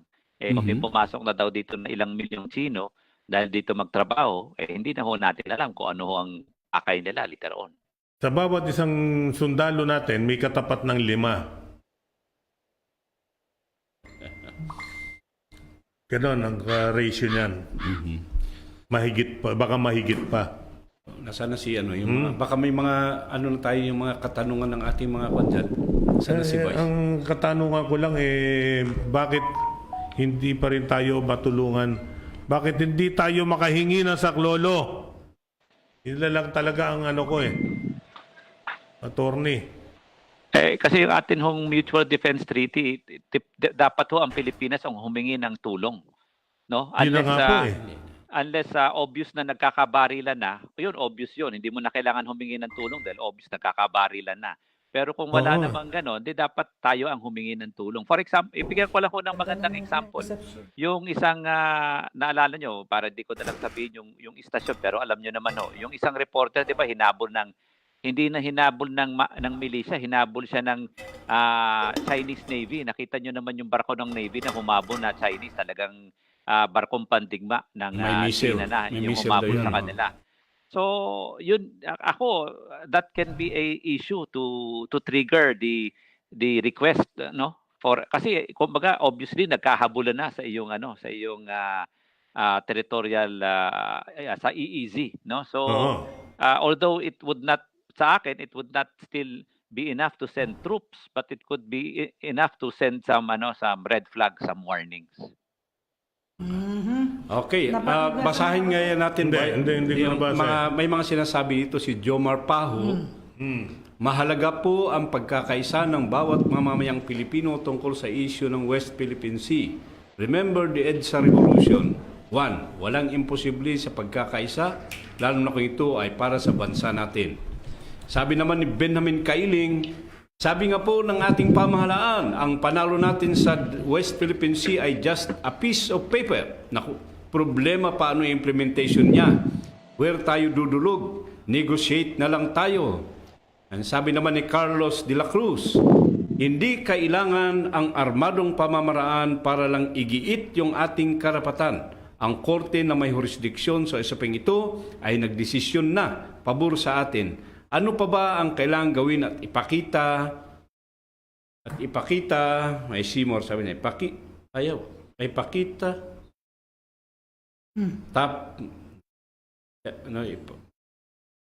Ano ba yun? Ano pa ba ang kailangang gawin at ipakita sa China para ibigay ang para sa atin? Hindi kailangan ang tapang panindigan lang. Sabi naman ni Christopher Cortez Bautista, shout out kay Attorney Howie. Shout out! Mula sa Sweepstakes Employees Union. Mabuhay ka. At mabuhay ang lahat ng ka-UDDS worldwide. Shout out! Shout out natin! Shout out! Kay Attorney Howie. Okay pa. Tuloy. Nanette Medina is watching. Ito naman ang union ng TIEZA. DOT. Okay. Ito. Ano pa yung mga iba natin? More power. Ito. Pwede naman ipakita natin na ipaglaban ang West Philippine Sea sa diplomasyang pamamaraan at kailangan natin lahat magkaisa tungkol sa issue na yan para makita ng presidente natin na tayong mga mamamayang Pilipino ay hindi pumapayag sa ginagawang hakbang ng China sa pananakop ng ating pag-aari. Tama nga naman, di ba? Ang ugali lang naman kasi, ang ugali ng China, kapag ginawa ka niya yung kamay mo at hindi ka kumibo, tuloy-tuloy gagapang yan hanggang siko mo. Pag hindi ka pa rin kumibo, kukunin niya na hanggang balikat mo. Yan ang ugali nila. Pero pag pumalag ka, aatras din yan. Ganyan ang ugali nila. Because they cannot afford to wage war. Alam nila matutulad lang sila kay Hitler ng Germany. Dahil ang buong mundo naging kaaway niya. Ito pa, kay Boy Amang Castro, isa lang po ang magandang tanong. Kung po ba sa bakuran nyo ay may nagtayo ng bahay nang walang paalam, papayagan nyo ba? Of course, hindi. Diba? Sabi naman ni Carlos, kalimutan muna natin ang balimbing, unahin po ang sariling atin. O, diba? Sabi niya. Okay, si Perlas naman, good PM po sa mga kabansa from Barangay 179 Caloocan. Stay safe. Diba? Andyan. Okay. Si Edwin Balong-Angay ay nanonood daw. Ayan, palakpakan po natin itong mga manggagawa ng Philippine National Railways. Ayan. Nanonood din sila. Sabi ni Joel Tulyao, idilat ang mga mata. Oh, idilat daw natin ang ating mga mata. Dilat natin. Dilat. Dilat. Oh. Lakayan mo pa ang dilat mo. Si Joel Tulyao yan, ng Philippine National Railways pa rin yan. Dilat yung mga mata nyo. Dumilat tayo maigi. Ayan, makita natin maigi. Di ba? Okay. So, bago tayo magpatuloy, meron lang akong gustong isingit, attorney ha, huwag kang aalis dyan, sandali lang itong akin. Meron po kasing programa ang ating UDDS po, yung ating welfare fund program, okay na po yun. We are in the welfare fund program, yung debt assistance natin ng 10K at saka yung hospital assistance of 10K. Okay. Saka yung Balikatan Cares, okay pa rin po yung Balikatan Cares natin. Ano po, nagpapautang pa rin po ang Small Business Corporation. Ang Nueva Ecija po ay marami na pong nakakuha ng utang at nagnegosyo na. So we have the rabbit farming. Magbibigay po ang UDDS ng isang pair of rabbit to be given to the members with a cage. May cage na dapat ha. Bawat isang cage na pang isang pares, isang pares. Oo. Kung gusto mo magkaroon dalawang pares, hindi yung cage mo, gumawa ka ng pandalawang pares. Okay. Tapos yung food cart po natin, pwede na po kayong pwede na rin po tayong mag-apply by next week. Yung food cart, mag-apply na po kayo para makikita na yung food cart. At saka mayroon po tayong immediate hiring of 120 household service workers for deployment po sa Riyadh, Jeddah. Yun po ay para sa mga VIP at mga royal families. Ayun po. May okay deadline pa rin ba yan? May deadline ba yan? Hindi, wala pa naman. Basta okay na yan. Tapos ito Yung po. MMDA, yung hiring ng MMDA. Yung hiring ng MMDA. Nagpapasalamat po kami at meron na po tayong ibang member na nag-report na sa akin na nagte-training na ngayon. Ngayon, kulang pa rin sila at nangangailangan pa rin sila ng ibang mga enforcer na dumulog na kayo. Punta kayo dito sa opisina, magsabi kayo sa amin para mabigyan kayo ng certificate Of recommendation. Bali, parang masasabi na nating parang isang paa nyo na ipasok nyo na sa pinto. Ng MMDA. Ganito po. Okay. Ngayon, meron pa tayo yung sa mga security.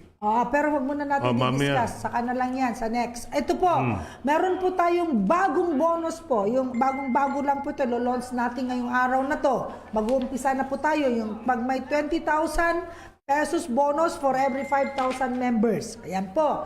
Pag kayo po, yung grupo ninyo ay pa-member ng 5,000, magbibigay po in addition to your share at saka incentive nyo dito sa UDDS, nagbibigay po tayo courtesy ni Tito Efren, ni Tita Doray, at saka yung ating kabansang si Richard Yu.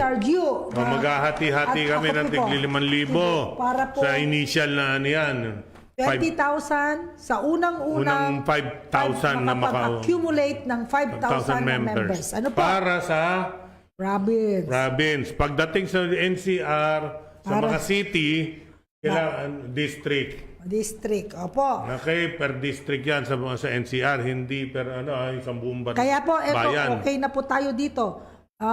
I-consider na rin po natin yung mga nakapagpadala ng enrollment ng UDDS membership ng January. So mabibilang na po yun, kasama po sa bilang ng 20,000. Sabi po ni Rosana Pascual, hello sa inyo lahat dyan. Asan si Ate Doray? Hoy, Doray! Ate Doray, naku, nawawala to si Ate Doray, ha? At teka nga, ano ba nangyari dito kay Rodora Morales? Rodora Morales. Ano na nangyari sa'yo? Hindi man lang dito pumasok at hindi man lang siya Hindi man Nag-hi. lang sumilip. Hindi man lang sumilip. Hindi, mamaya sasabihin ko sa inyo kung bakit. Nag-text Bakit? siya sa akin. Ano? Anong sabi niya? Nasa isang pagpupulong siyang special. Hindi mabunot. Wow, ha? Hindi mabunot. Special na pag Hindi mabunot yung ngipin ng dentista. Ang bihira. Kung ano-ano kagad ang iniisip. Ikuha na natin si Attorney Howie Okay. para mahingan na rin natin siya ng kanyang... Balik tayo ng Tony Howie. Naghintay ninyo eh. Oo. Tony, buhay ka pa dyan. Yes po. Of Okay. course, of course. Masaya ho tayo dito. Saka alam mo kasi, attorney, marami po tayong mga programa dito sa UDDS at yun po yung aming binabanggit. Kasi po, ang UDDS po is a non-political, non-partisan, non-profit organization, pero napakarami po natin matutulungan na member ng UDDS. Kailangan maging member ka na rin namin, attorney, para maging kabansa ka. Ang tawagan po Opo. natin. Ang tawagan namin dito, kabansa. Ako po tumutulong sa lahat po, anytime and every time. Sige Apo. po, attorney. Okay, Okay. so Attorney, ganito. Mabuhay ka. Ano ang kasi ayaw naman namin i-hold ka na rin ng so dito alam namin napakarami yung ginagawa. Na tayo. Sa issue ng West Philippine Sea na ito sa mga tinalakay natin kanina, nagpapasalamat kami siguro dito naman sa maiksi natin pag-uusap ay naunawaan ng iba nating mga kababayan at ng mga kabansa natin yung usapin ng West Philippine Sea.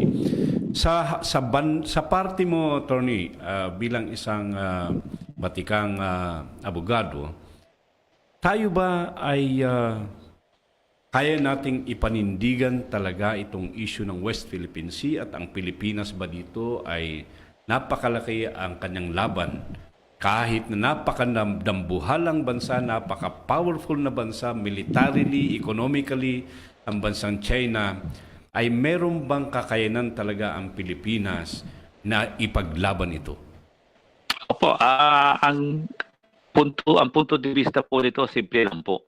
Ang pinaglalaban po natin dito ay ang ating soberenya at ang sovereign rights over the exclusive economic zone. At hindi naman po nag-iisa ang Pilipinas dito. Lahat po, ang buong mundo ay sumasang-ayon at sumusuporta at naniniwala sa karapatan ng Pilipino at ng Pilipinas over these waters and this area. Kaso, except for China. So, ganito talaga tanong ko po sa lahat. Sasama ba tayo sa international community o luluhod ba tayo sa bully na si China? Kung ako ho ang tatanungin nyo, dun ho tayo sumama sa diplomasya, sa negosasyon, kaakbay po, kasabay po ang ating pong international community laban po sa China. Yun po. Okay, maraming salamat po, Attorney Howie, at sana sa susunod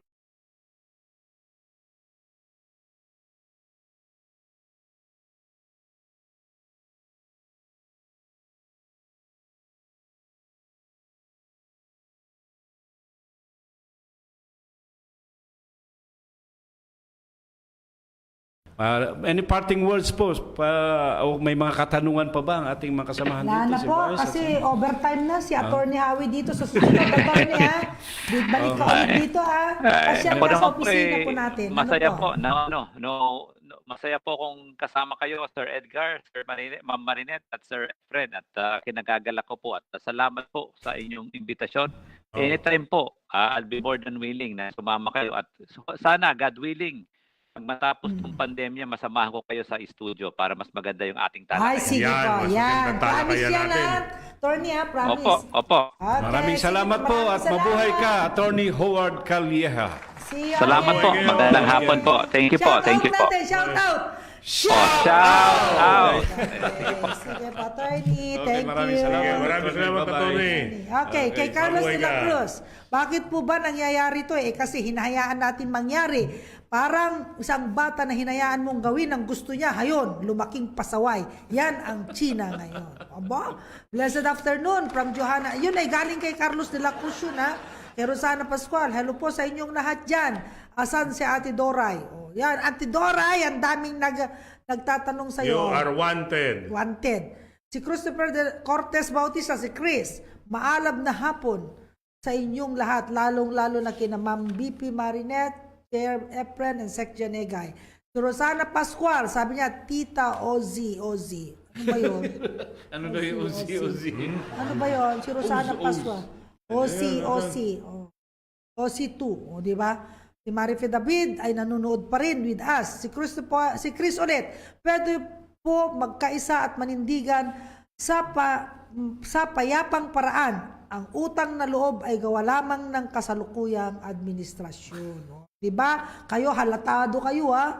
Masyado kayo nagpapahalata. Okay. Yan po. Ano pa ba? Kasi, Kaya nga natin na ito Vice, kay friend, kaya natin tinalakay ito.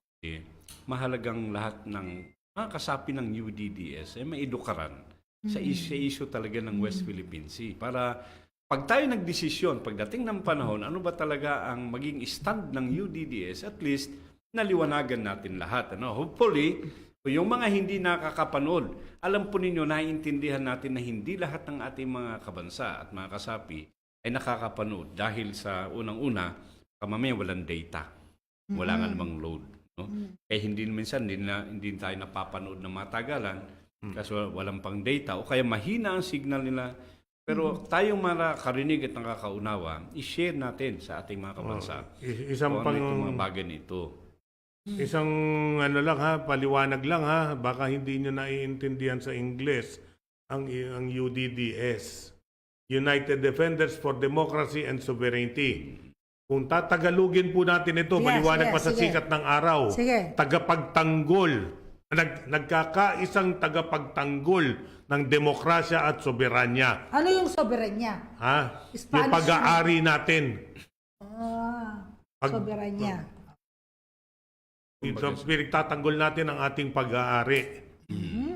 At ang West Philippine Sea ay Pag-aari Ng natin. Pilipinas. kaya dapat ipagtanggol. Alam po ninyo, marami tayong, di ba may mga marami tayong membro mangingisda. So meron tayong mga kasamahan dyan sa area ng Zambales. Eh talagang, siyempre, poproteksyonan din natin. Alam mo ba dito sa Manila Bay, pinagbabawalan ang mga mangingisda dyan na mga kasamahan natin. Kasi masisira yung diorite ba yun? Oo. Masisira yung... Pero yung ano ba yun? yung West, Ano ba yun? Ewan ko. basta may masisira. Masisira yung white sand. Yung West itinabot. Philippine Sea na pag-aari natin ay nire-rape, ginagahasan ng mga China. maingis ng Chinese doon, hindi natin mapaalis at hindi natin Nagsimula yan yung mga taklobo. Alam mo yung mga taklobo, yung mga giant clam. Pinagkukuha nila ang laman at pinagpapatay nila. Tinumpok-tumpok lang nila yung mga shell sa ilalim. Alam nyo ba kung gano'ng katagal bago lumaki ang mga giant clam na yan? Na protected species yan. Protektado yan, hindi dapat pinapatayan. Pero sabi ngayon ni General Elizar, nabasa ko dun sa news Ano sabi kanina, siguro yung PNP Maritime Group ay magpapatrol na yan dyan. Ay, very good. Ay mabuhay ang PNP Mabuhay Maritime. kayo, General. Mabuhay, General Elizar. Doon Idol. naman kinongratulate na kita kaso hindi ka pa naupo noon. Oo, Pero last ngayon, year. natuloy na. Oo. Napakagaling na tao po niyan, si General Elias.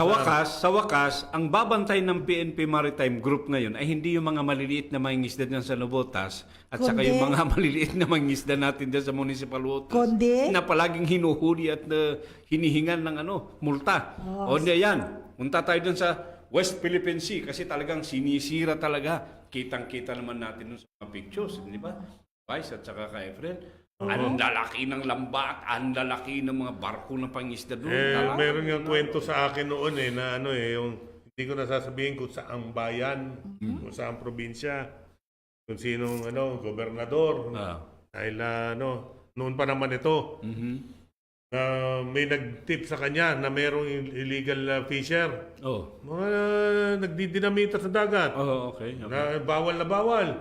Bawal na bawal talaga. Talagang yung mismong gobernador pumunta at gusto niya talagang mahuli. Pagdating nila sa may pangpang, kinuha nila, ano yung pinakamabilis sa bangka rito? Ito po. Sinakyan nila yung bangka. Hinabol nila. Kasama daw yung Philippine Maritime. Nandun, may station doon. Hinabol nila. Wala silang nakita. Bakit? Magbalik nila. Di sama ng loob ng gobernador. Hindi ko lang nahuli. Pero hindi nila alam. Puta, may nag-report din pagkatapos nun na may nagsumbong din sa kanila, Sir, yung ginamit din yung bangka, yun po yung sasakyan ng mga illegal fisher. Ganon.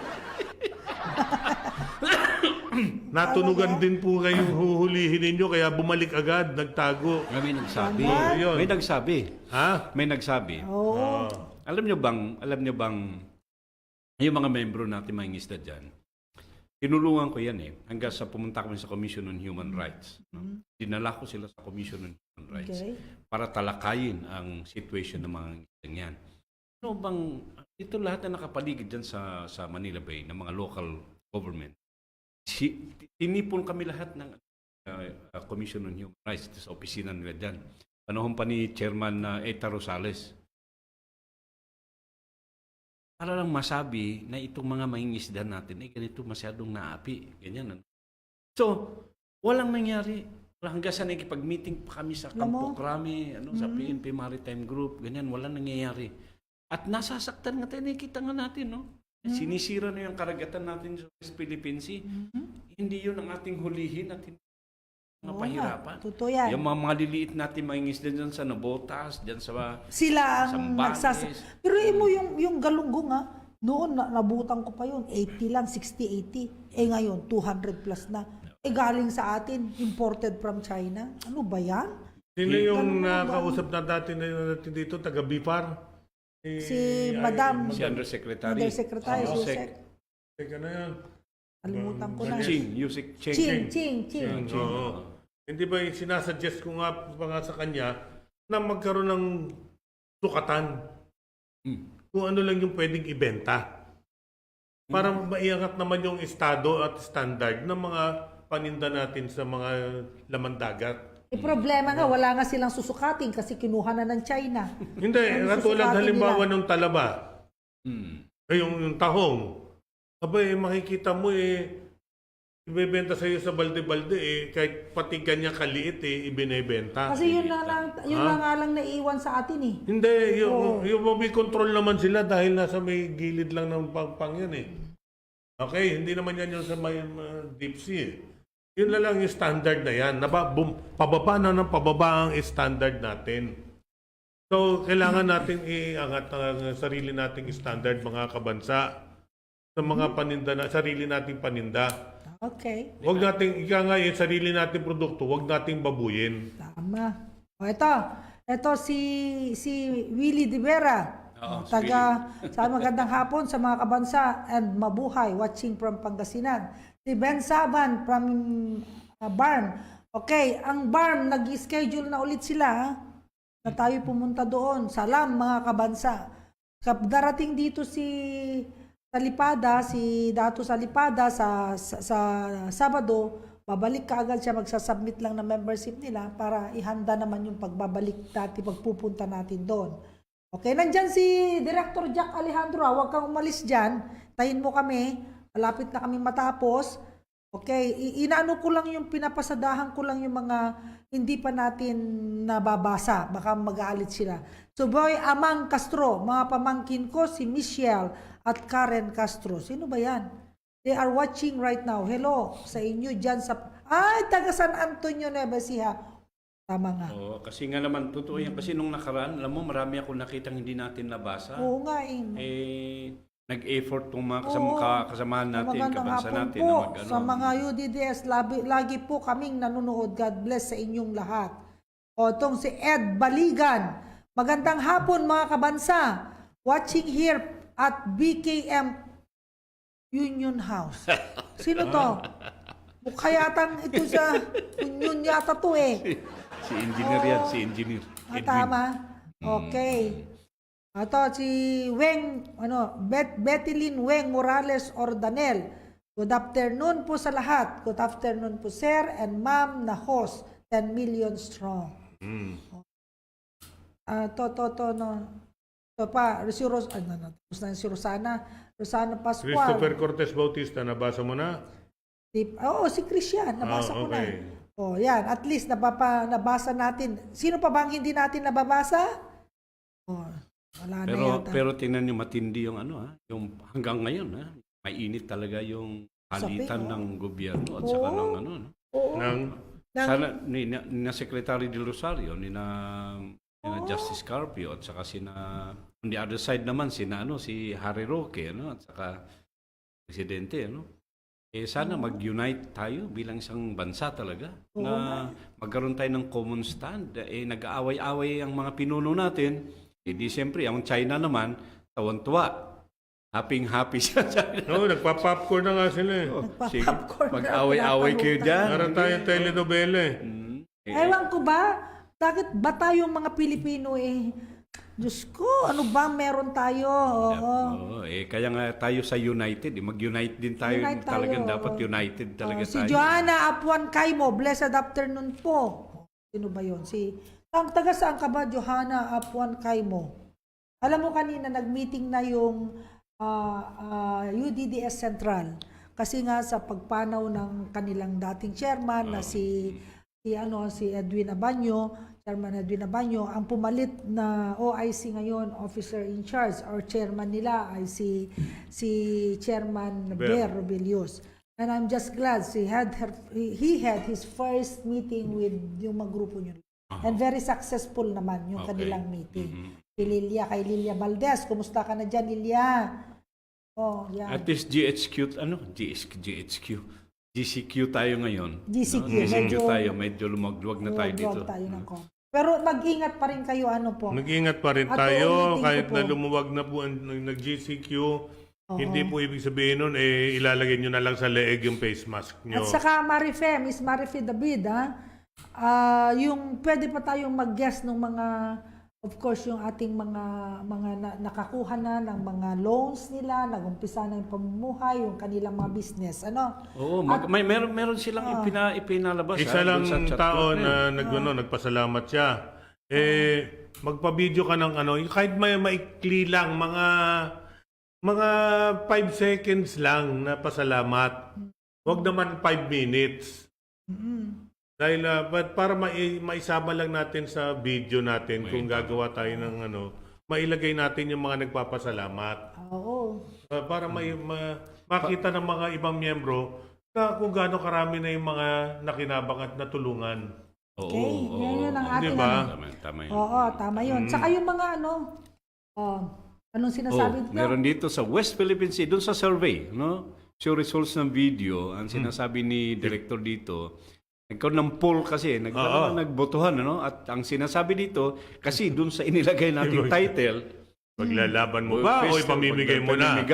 Ayan, Ang kayo resulta, wala pa starting now. Mag-start tayo. Babasahin natin yung resulta sa next Saturday. simula ngayon yan. Ngayon. Ano yung ipaglalaban 100%? Oo. Paano ba ang nito? Paano tayo makapag-activate niyan at masabing tayo po ay Makaboto doon sa poll. Sabihin natin mamaya. Ano po? Pagsasabi natin. Okay, ulitin ko lang. Gusto kong iliwanagin yung ating mga itong ating mga ginagawa dito. Yung ating kung ikaw ay magiging member ng UDDS, yung ating mga programa. Ano po? Tapos yung bagong-bago nating programa na 20,000 pesos bonus for every 5,000 members. Ano po? Ang sinasabi ng may iba, mayroon po kasing nagre-react na sinasabi nila, paano pag wala kaming let's say it's a group, isang organisasyon, leader siya ng organisasyon, makakakuha daw siya ng 5,000 sa iba-ibang organisasyon, hindi province. Sila po ba daw ay entitled sa Pakiulit. 20,000? Let's say ganito, ako ay isang leader ng isang organisasyon na malaki. Anong organisasyon? Meron siya kasi sinasabi yung tech organization, yung mga technical, yung meron silang mga manggagawa na technical. Ang pinag-uusapan natin dito is probinsya. Kaya nga, ito nga tanong niya. Oo. Ang tanong niya, paano kung kami naman gusto naming sumali na makakuha ng 5,000? O bakit nyo naman kami i-stop nag-effort din kami na magpa-member ng 5,000? Sina Tita Cora yun, Tolentino. Kasi marami silang, alam mo sa digital tech, marami sila kasi kasing hinahawakan ng mga Okay. malalaking mga business. Bali, mga- magiging isang distrito sila. Hindi, ibig sabihin, Ayun na nga, isang grupo. Oh, yan, Parang isang parang- wing. Ah, Isang parang wing wing. sila. So pwede rin kaya yon. Tinatanungan niya kanina sa akin, hindi ako makasagot. O, dahil nandito na tayo, didesisyonan natin yan. Kasi si Madam Cora Tolentino, just like itong si Glenda, yung isa rin naman na sinasabi niya, na marami silang grupo. Grupo ng magsasaka, grupo ng ano, iba-iba. Gusto nilang mag-member. Yung ano niyan, may kanya-kanya mga probinsya naman yan. Oo nga. O, di ayaw din naman Yung nila. Like the technical- Fisher Folk of the Philippines. Mga samahan na manggagawa. O, sila daw, gusto nila, sila din, sina Chris. Sabi nila, paano kami? Gusto din namin bumuo ng 5,000. Siguro pagbigyan na natin yan. Total naman, pag naumpisan na natin yung 5,000, bibigyan din natin yung next 5,000, may ano lang tayo. Ako, I will leave that to the proponents of the program. ikaw kasi yung proponents. From their own pockets nga naman yan eh. Hindi, yung they have una their lang, own, yung una lang. Yung una lang to eh. Yung una lang eh. Yung una lang. Kumbaga yung seat. At meron akong mayroon akong suggestion. At meron akong Minotify motion. na nga ni... Minodify ba? Teka, may motion na kasi ako na hindi lang yung first lang yung ibibigyan natin nang galing sa mga proponent, sa mga sponsor. Pero yung second, third, bigyan natin, bakit ililimit natin? Nagtatrabaho nga naman sila. Meron akong motion na i-discuss natin sa Saturday regarding that matter na bigyan din natin yung mga sumunod. At ipapakita natin na galing talaga. Tingnan natin kung saan manggagaling. Pag-uusapan natin. Or as long as it is for the good of the pocket and for the good of... Not for the good of the pocket, for the good of the pocket of our leaders. leaders and our Kasi alam mo, coordinators and activists. Yan.